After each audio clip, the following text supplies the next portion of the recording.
Bismillahirrahmanirrahim. Assalamu alaikum. Your teacher Aisha is here. As all of you know that we are doing our grammar part these days. We are discussing parts of speech. कल के lecture में हमने noun और उसकी different kinds discuss की. आज का lecture भी हमारा नाउन से रेलिवेंट है. First of all let's have briefly discuss whatever we have read yesterday. कल हमने proper noun, common noun, collective noun, material noun and abstract noun, हमने इन काइंड्स के बारे में पढ़ा. And I taught you with examples के ये सारे नाउन किस तरह से यूज़ होते हैं. Hopefully you have done your work. आपने इन सारे नाउन्स को लेके आपको मैंने एक असाइनमेंट भी दी थी. इट इज़ वेरी नेसेसरी कि जो काम आपको दिया जाता है उसको साथ साथ प्रैक्टिस करें. देखने में ये चीज़ें आसान लगती हैं, लेकिन वंस यू स्टार्ट राइटिंग तो आपको फिर प्रॉब्लम आना शुरू हो जाता है. इसलिए किसी भी किस्म की कन्फ्यूजन, अवॉइडेंस और प्रॉब्लम से बचने के लिए it is very necessary to practise on daily basis. आपकी रिटन प्रैक्टिस होना बहुत ज़रूरी है. और अभी तक स्टूडेंट्स ने अपना रिटन वर्क शेयर नहीं किया. I have instructed you even in the last lecture that do capture और take a photo of your written assignment and share it in the comment box. तो काइंडली इसको seriously लें और share करें. At least comment में यही लिख दें कि आप असाइनमेंट जो है वो कर रहे हैं जी. Because we want revise all these things time and again. अभी जो आपकी हो रही हैं ये ऑलरेडी रिवीजन है. पार्ट्स ऑफ स्पीच आपने बहुत दफ़ा किए हुए हैं. It is once more just to revise the ideas. So let's move on towards the lecture. Noun का आज सेकेंड लेक्चर है.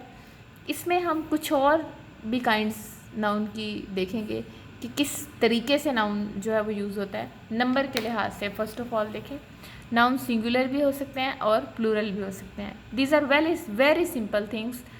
यू नो सिंगुलर अकेले को कहते हैं और प्लूरल जो है वो जमा को कहते हैं. अब ये बुक कल मैंने आपके साथ ये बुक शेयर की थी, अफजल अनवर मुफ्ती की बुक जी. अब इसी को ही हम देखते हैं. यहाँ पे देखें, इसमें थोड़े से कवायद के लिहाज से दिया हुआ है सिंगुलर से प्लूरल बनाने के कायदे. अंग्रेज़ी में नाउन्स को सिंगुलर से प्लूरल बनाने के कई कायदे हैं जो दर्ज झेल हैं. एक तो आपको आमतौर पे पता है एस या ई एस का इजाफा करके जो है वो वाहिद से जमा बना लिया जाता है. इसको एक नज़र हम देख लेते हैं मज़ीद क्या क्या रूल्स हैं वाहिद से जमा बनाने के. अक्सर व बेशतर ये तो हमने पढ़ लिया. नाउन के आखिर में एस लगा देने से प्लूरल बन जाता है, जैसे डोर्स, ट्रेन्स एक्सेट्रा. नंबर 2 देखें, अगर किसी नाउन के आखिर में एक्स या सी एच या एस एच आ रहा हो तो उसके आखिर में ई एस लगाने से उसका प्लूरल बन जाता है, जैसे बस से बसेस, फोक्स से फोक्सेस, बेंच से बेंचेस. यानी ये तीन जो चीज़ें हैं एक्स या सी एच या एस एच, ये अगर आ रहा हो एंड पे तो ई एस अमूमन लगाया जाता है. अगर देखें वाई आ रहा हो तो आई ई एस में तब्दील करके उसका प्लूरल बन जाता है, जैसे फ्लाई से फ्लाइज वगैरह, बशर्ते कि इससे पहले कोई वॉवल ना आ रहा हो. वावल आपको पता है ए ई आई ओ यू, इनको वावल्स कहा जाता है. और इसके अलावा जो हैं वो कॉन्सोनेंट्स होते हैं जो बाकी साउंड्स होती हैं. यानी जो उर्दू में अलिफ की आवाज़ दें वो वावल्स होती हैं और उसके अलावा जो साउंड होती हैं उन्हें कॉन्सोनेंट्स कहते हैं. लेकिन अगर वाई से पहले इनमें से कोई हरफ हो तो वाई के बाद सिर्फ एस लगाना ही काफ़ी होगा, जैसे बॉय से बॉयज़, की से कीज़. यानी आप देखें ये वाई से पहले क्या आ रहा है, ओ क्या है, वॉवल है, इसलिए एस लगाएंगे, ई एस नहीं लगाएंगे. इसी तरह की ई वाई, ई भी आपका वॉवल है, इसलिए सिर्फ एस लगाना काफ़ी होगा. नेक्स्ट देखें, जब किसी नाउन के आखिर में एफ़ या एफ़ ई हो तो वी ई एस में तब्दील करने से उसका प्लूरल बन जाता है, जैसे वाइफ से वाइफ्स, नाइफ से नाइफ्स या काफ से काफ्स. नेक्स्ट देखें, जब किसी नाउन के आखिर में एफ़, इससे फ़ौरन पहले कोई दो वॉवल्स इकट्ठे आ रहे हों तो उसके आखिर में सिर्फ एस लगाने से ही उसका प्लूरल बन जाता है, जैसे roof, roofs, chief, chiefs, tree, trees. यानी अगर एफ़ से पहले दो वावल आ रहे हों तो सिर्फ एस लगेगा. अगर सिंगल वावल आ रहा हो, जैसे हमने ऊपर देखा, सॉरी वावल का जिक्र नहीं था, अगर वैसे एफ़ आ रहा हो या एफ़ ई आ रहा हो तो उसको वी ई लगा के उसका जमा बना लिया जाता है, वी ई एस लगा के, जैसे काफ्स, नाइफ्स, वाइफ्स. लेकिन अगर उससे पहले दो वावल्स हों तो जैसे एफ़ से पहले देखें आई और ई दोनों वावल्स हैं तो इसलिए सिंपल एस लगाएंगे. इसी तरह ट्री जो है उसमें भी देखें चीफ से चीफ्स या ट्री से ट्रीज, दो हैं वॉवल्स हैं इसलिए डबल ई है, इसलिए सिंपल एस लगाएंगे। नेक्स्ट देखें, जब किसी नाउन के आखिर में ओ हो, इससे फ़ौरन पहले कोई कॉन्सोनेंट आ जाए तो ई एस लगाते हैं, जैसे मैंगो से मैंगोस। इसी तरह कुछ नाउन्स इनके प्लूरल अंदरूनी वावल की तब्दीली से बनते हैं, जैसे मैन से मैन, फीट से फिट, यानी अंदर वाला जो है ना अंदरूनी वावल्स। जैसे MAN मैन है तो ए की जगह हमने ई लगा दिया। नेक्स्ट, जब कोई नाउन दो या तीन अल्फाज से मिलकर बना हो तो इसका प्लूरल उनमें अहम तर होता है, जैसे स्टेप ब्रदर से step brothers, editor in chief से एडिटर्स इन चीफ। ठीक है, एडिटर से एडिटर्स इन चीफ बनाया है हमने। और इसी तरह स्टेप ब्रदर से, स्टेप के साथ आपने एस नहीं लगाना बल्कि ब्रदर के साथ ब्रदर्स। इस तरह से दो अल्फाज का मजमुआ हो तो आपने इसको भी ध्यान से देखना है, जो उनमें से अहम पार्ट होगा उसके साथ एस लगाना है। कुछ नाउन ऐसे भी हैं कि वो बतौर सिंगुलर भी इस्तेमाल होते हैं, बतौर प्लूरल भी, जैसे डियर और शीप। ये हमने करेक्शन के भी रूल में पढ़ चुके हैं हम, इससे पहले जो लेक्चर हुआ था ग्रामर पे हमारा फर्स्ट, उसमें ये डिस्कस की थी हमने बात। कुछ नाउन्स ऐसे भी हैं आखिर में एस के बाइस दिखाए तो प्लूरल देते हैं, लेकिन हमेशा सिंगुलर ही इस्तेमाल होते हैं, जैसे मैथमेटिक्स या फिज़िक्स या स्टेटिस्टिक्स। कुछ नाउन ऐसे भी हैं जिन कायदों के अलावा दूसरे तरीक़ों से भी प्लूरल बनते हैं, जैसे माउस से माइस या चाइल्ड से चिल्ड्रन। यानी ज़रूरी नहीं है कि आपने इतनी जो सारी चीज़ें यहाँ पे पढ़ी हैं ये लगाई जाएँ, बल्कि इसके अलावा भी कुछ एक्सेप्शंस भी हैं। हरफों के प्लूरल उनके आखिर में एपोस्ट्रोफी एस लगाने से बनते हैं, और हिंसों के भी। अच्छा, ये इंपॉर्टेंट है, ये शायद आपको ये चीज़ ना पता हो या आपने पहले ना पढ़ी हो ये वाला पॉइंट। ये देखें, जैसे 10-15 के हिसाब से बार बार रहता है कि आप कुछ तरह। अच्छा जी, ये देखें, ये तो आपको प्रैक्टिस के लिए दिया गया है ना, ये नीचे प्रैक्टिस के लिए भी। ये देखें, टी से टीज़ और 7 से सेवन्स। अब जो लेटर्स हैं जितने भी, उसके प्लूरल बनाने के लिए जितने भी लेटर्स हैं, जैसे आपका यहाँ पे हम लिख लेते हैं टी है फॉर एग्ज़ाम्पल, तो अगर आप किसी में लिखना चाह रहे हैं कि write your T's properly, plural बनाने के लिए एपोस्ट्रोफी एस लगाना है। ठीक है, याद रखना है। इसी तरह हिंसों के भी, जैसे 7 से सेवन्स। अगर आप कहें कि जितने भी 7 के हिंसे हैं, कोई मिसाल ले लें आप, उन सब की निशानदही करें तो आप इंडिकेट ऑल द सेवन्स। ठीक है, प्लूरल बनाने के लिए एपोस्ट्रोफी, ये जो ऊपर छोटा सा ये आपके होता है ना, ये इसको एपोस्ट्रोफी बोला जाता है। अगर यही किसी फिक्रे के यहाँ पे एस के साथ जब आता है तो एपोस्ट्रोफी होता है, इसके अलावा वैसे तो इसको कहते हैं इन्वर्टेड कोमा। ठीक है ना, तो लेकिन जब ये एस के साथ इस तरह ऊपर आता है इसको एपोस्ट्रोफी बोलते हैं। तो प्लूरल के ये सारे तरीके बहुत बेसिक हैं। अगर आप चाहें तो इसका यहाँ पे तस्वीर ले लें आप इसकी, ठीक है, स्क्रीनशॉट ले लें और ये सारे रूल्स अच्छे तरीके से पढ़ लें। अमूमन आपकी इस क्लास तक इतनी ग्रूमिंग हो चुकी होती है कि आप सिंगुलर प्लूरल जो है वो खुद से आपको मोस्टली आते हैं, आपने बहुत ज़्यादा जो है वो यूज़ कर लिए हुए। ये तो था नंबर के लिहाज से। अब हम देखेंगे जेंडर के लिहाज से भी नाउन मुख्तलिफ होते हैं। कुछ मस्कुलिन होते हैं, कुछ फेमिनिन होते हैं। मस्कुलिन यानी मुज़क्कर और फेमिनिन यानी मोनस। इनकी भी डिटेल देख लेते हैं। मस्कुलिन और फेमिनिन ये तो आपने सुना ही होगा, लेकिन जेंडर के लिहाज से कुछ कॉमन भी होते हैं और कुछ न्यूटर भी होते हैं। ये दो शायद आपके लिए नए हो, इसको भी देख लेते हैं। मस्कुलिन जैसे मैन, हॉर्स, ठीक है, कोई भी मुज़क्कर जो अल्फाज हैं, नाउन हैं, वो मस्कुलिन कहलाते हैं। इसी तरह जो मोनस होते हैं वो फेमिनिन कहलाते हैं, जिस तरह वुमन है, टाइग्रस है, ठीक है, और भी फेमिनिन है। जितने भी मोनस आपके हैं वो फेमिनिन कहलाएंगे। इस तरह से कॉमन ऐसे होते हैं नाउन जो कि मुज़क्कर भी हो सकते हैं और मोनस भी हो सकते हैं, दोनों के लिए इस्तेमाल होते हैं, जैसे डॉक्टर, लायर, टीचर वगैरह, ये कॉमन नाउन है। और न्यूटर नाउन भी होते हैं। न्यूटर नाउन ऐसे नाउन होते हैं जो कि किसी बेजान चीज़ के लिए इस्तेमाल किए जाएं, जैसे हाउस, कप, चेयर वगैरह। ये यहाँ पे डिटेल लिखी हुई है, यहाँ पे हम डिटेल देख सकते हैं, masculine, feminine, common and neuter. ये आप यहाँ से इसको देख सकते हैं। नेक्स्ट देखते हैं केस के लिहाज से। ये चीज़ आपके लिए नहीं होगी, इसको आपने बहुत ध्यान से देखना है। It is the most important part noun की। सिंगुलर, प्लूरल, जेंडर के लिहाज से ये तो शायद आपने पढ़ा हो, लेकिन केस के लिहाज से जो है ये अब एक थोड़ी सी नई चीज़ है, ये भी आपको वैसे फर्स्ट ईयर में मैंने कुछ ना कुछ कहीं ना कहीं पे करवाई भी है, लेकिन हम इसको रिवाइज कर लेते हैं। नाउन का नॉमिनेटिव केस क्या होता है केस के लिहाज से, पोजेसिव केस क्या होता है और ऑब्जेक्टिव केस क्या होता है। इसके लिए सबसे पहले आपको सब्जेक्ट का पता होना ज़रूरी है, ऑब्जेक्ट का पता होना ज़रूरी है।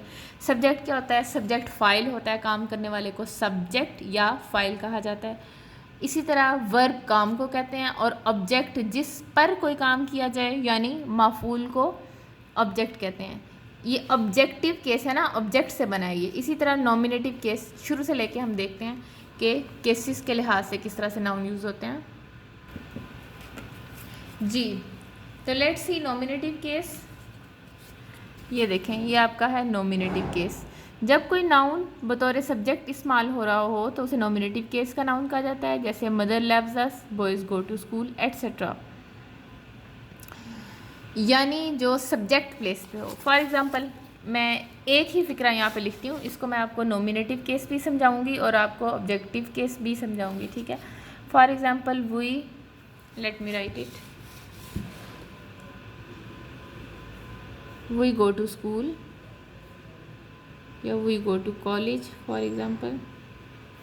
अच्छा जी, इसको आप देखें, वी ये कौन सी प्लेस पे है, सब्जेक्ट प्लेस पे, ठीक है। गो तो वैसे ही वर्ब है और कॉलेज ये है ऑब्जेक्ट प्लेस पे। यहाँ पे सब्जेक्ट ऑब्जेक्ट वर्ब, ठीक है। अब जो नाउन है तो ये भी नाउन ही है ना, और ये भी नाउन है। ये नॉमिनेटिव केस को रिप्रेजेंट कर रहा है, ये ऑब्जेक्टिव केस को रिप्रेजेंट कर रहा है। जो ऑब्जेक्ट प्लेस पे ऑब्जेक्टिव केस को रिप्रेजेंट करता है, जो सब्जेक्ट प्लेस पे हो वो सब्जेक्टिव केस को रिप्रेजेंट करता है। यहाँ पे भी हम देख लेते हैं, जब कोई नाउन बतौर सब्जेक्ट इस्तेमाल हो रहा हो, यानी वी बतौर सब्जेक्ट इस्तेमाल हो रहा है, इसलिए हम इसको नॉमिनेटिव केस कहेंगे। इसी तरह यहाँ पे वी की जगह कोई भी होता, वी, बॉयज़, ही, आई, जो भी है, ये नॉमिनेटिव केस होना था। आगे ऑब्जेक्टिव केस की भी होपफुली आपको समझ आ गई है। ऑब्जेक्टिव केस हम पहले पढ़ लेते हैं क्योंकि ये दोनों एक दूसरे से रेलिवेंट हैं। पोजेसिव बाद में हम पढ़ेंगे। ऑब्जेक्टिव केस क्या है, जब कोई नाउन बतौर ऑब्जेक्ट इस्तेमाल हो रहा हो तो उसे ऑब्जेक्टिव नाउन कहा जाता है। जैसे शी बॉट अ कार में कार, यू लाइक स्वीट्स में स्वीट्स, ठीक है। यानी जो ऑब्जेक्ट प्लेस पे है। वी गो टू कॉलेज में कॉलेज, क्योंकि कॉलेज जो है वो मफूल की जगह पे, ऑब्जेक्ट की जगह पे है, तो ये ऑब्जेक्टिव जो है वो केस है इसका, ठीक है। नॉमिनेटिव और ऑब्जेक्टिव केस हो गया। अब आते हैं अपने पोजेसिव। पोजेसिव पोजेशन से है। पोजेशन होता है किसी चीज़ की मलकियत होना, कोई चीज़ किसी चीज़ का मालिक होना, इख्तियार होना किसी चीज़ का, वो होता है पोजेशन, ठीक है। यहाँ पे मैं लिख देती हूँ, पोजेशन किसी चीज़ का इख्तियार होना, मालिक होना, ठीक है। इख्तियार में होना कोई चीज़, किसी चीज़ का मालिक होना जो है वो पोजेशन, कोई चीज़ अपने इख्तियार में ना पोजेशन होती है, ठीक है। तो पोजेसिव केस में क्या होगा, जब एक नाउन के साथ किसी दूसरे नाउन का ताल्लुक़ या कब्ज़े या रिश्ते या मलकियत का पता चल रहा हो तो उसे पोजेसिव केस कहते हैं। जैसे रूहीज़ फादर, नवीद्स डॉग एट्सेट्रा, ठीक है। फॉर एग्ज़ाम्पल रिदाज़ बुक, ठीक है, ये भी पोजेशन को शो कर रहा है, ठीक है। और गर्ल्स हेयर फॉर एग्ज़ाम्पल, ये सारे जो है ये पोजेसिव केस है नाउन के। अब हमने केसेस के लिहाज से भी नाउन को अच्छे तरीके से देख लिया। So over part of noun is completed. कल हमने काइंड्स देखी और आज हमने मुख्तलिफ केसेस के लिहाज से देखा कि नाउन मज़ीद किस किस तरीके से इस्तेमाल हो सकता है। इसीलिए अब आपने इन चीज़ों का ध्यान रखना है, ये करेक्शन में भी आपको हेल्प आउट करेगा।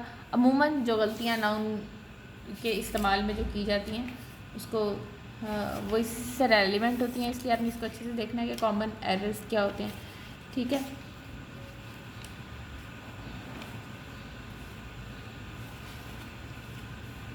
अब इससे पोजेसिव नाउन के आगे ही एक चीज़ है, इसको भी देख लें। किसी जानवर के साथ ताल्लुक़ ज़ाहिर करने के लिए अपॉस्ट्रोफी एस का इजाफा कर दिया जाता है। किसी जानवर मखलूक के आखिर में एस आ रहा हो तो अपॉस्ट्रोफी एस नहीं बल्कि सिर्फ अपॉस्ट्रोफी का इजाफा कर दिया जाता है। जैसे ladies, for example ladies shoes. अब लेडीज़ के आखिर में ऑलरेडी एस आ रहा है, तो अगर जब हम लिखेंगे लेडीज़ शूज़ तो ये देखें लेडीज़ की बजाय अपॉस्ट्रोफी एस नहीं लगाएंगे बल्कि यहाँ पे सिर्फ ये अपॉस्ट्रोफी लगा देंगे। एस क्योंकि ऑलरेडी आया हुआ है तो ये अपॉस्ट्रोफी एस का काम देगा। जब भी किसी जानदार की बात हो तो अपॉस्ट्रोफी एस लगाते हैं, और जब बेजान चीज़ की हो तो ऑफ लिखते हैं। For example the arm of the chair, the leg of the chair, अगर चेयर की बात हो रही हो, ठीक है। लेकिन अगर आपके बाजू की बात हो रही हो तो हम क्या कहेंगे कि जो भी आपका नाम है, ठीक है। फॉर एग्जांपल निदाज आर्म, ठीक है। इस तरीके से हम इसको लिखेंगे। बेजान चीज़ों के नामों के साथ अपॉस्ट्रोफी इस्तेमाल ममनू है। हाँ जी बिल्कुल, बेजान चीज़ों के साथ जो है वो टेबल्स लेग नहीं हो सकता, लेग ऑफ द टेबल होगा, ठीक है। अपॉस्ट्रोफी वक्त ज़ाहिर करने वाले नाम के साथ जैसे मंथ्स हॉलीडे जर्नी, जैसे अ मंथ्स हॉलीडे या 3 डेज़ जर्नी या अ वीक्स इलनेस वगैरह, इसके साथ जो है वो लगता है, ठीक है। 3 डेज़ या अ मंथ्स हॉलीडे या आवर्स जर्नी या अ वीक्स इलनेस लीव, इनके साथ अपॉस्ट्रोफी लगेगा। किस किस के साथ जो है अपॉस्ट्रोफी का ये कायदा है ना कि किस किस के साथ अपॉस्ट्रोफी, सॉरी ये अब आपको नज़र आ रहा होगा, ये लिखा है। फासला जाहिर करने वाले नाउन्स के साथ जैसे एयर्स ब्रेथ या स्टोन थ्रो। वजन जाहिर करने वाले नाउन के साथ जैसे किलोग्राम्स वेट। बेजान चीज़ का जिक्र उस तरह किया जाए कि गोया जानदार है, जैसे at death's door, for honour sake, ठीक है। बेजान चीज़ों के नामों की तरह जानदार मखलूक के साथ किसी नाउन का तल्लुक या रिश्ता या मलकियत ज़ाहिर करने के लिए बी ऑफ को इस्तेमाल किया जा सकता है, जैसे the house of my uncle या the horns of a cow. लेकिन इस सूरत में बेजान चीज़ का नाम अंकल से पहले आता है, जानदार का नाम ऑफ के बाद। हालांकि अपॉस्ट्रोफी की सूरत में जानदार मखलूक का नाम पहले आता है। ये इसकी थोड़ी सी तरतीब में फ़र्क है, ठीक है। ये आपने इसको देख लेना है, अपॉस्ट्रोफी कहाँ कहाँ यूज़ होता है और कहाँ कहाँ यूज़ नहीं होता है। इसको आपने अच्छे तरीके से देख लेना है और प्रैक्टिस कर लेना है, ठीक है जी। नेक्स्ट इंशाल्लाह हम इसी को ही अपनी पार्ट्स ऑफ स्पीच को प्रोसीड करेंगे। आज की क्लास यहीं पे आपकी एंड होती है। अल्लाह हाफिज़।